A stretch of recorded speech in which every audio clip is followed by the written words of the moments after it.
বর্ষাকালে বস্তার ভিতরে আপনার ওই যে মাটি দিয়া, তারপর সার দিয়া আরো অনেক কিছু দেওয়ার পরে এই করলাগুলো ধরছে।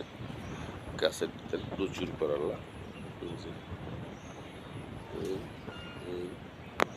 অনেক করলা ধরছে। যে করলাগুলো হয়তো বিক্রি না করতে পারলেও আমি নিজে এগুলা খেতে পারবো।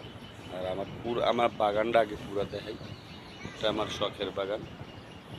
এখানে নাই বললে নাই, এমন কিছু নাই বললে ভুল হবে। পেঁপে গাছ, শরীফা গাছ, ছোট্ট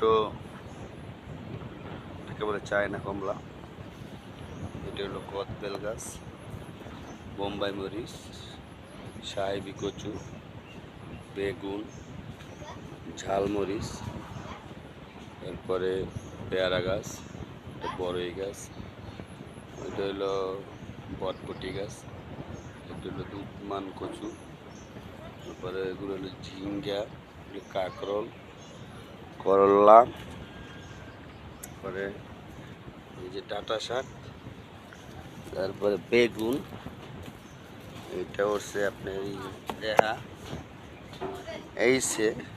এই সময় সিম গাছ হওয়া খুবই টাফ ব্যাপার। তবে এই সিম গাছটা উঠাইতে আমার খুবই কষ্ট হয়েছে। ইনশাল্লাহ আলহামদুলিল্লাহ আপনাদের কাছে দোয়া চাই।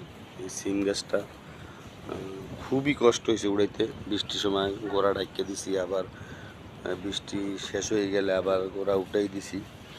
আমার ঘরে একটা আছে অবশ্য আইলসা, কাজ করার তাই দিয়ে কোনো কাজ করানো যায় না। তাই হোক, তারপর নিজেরই করতে হয় সব কিছু। এই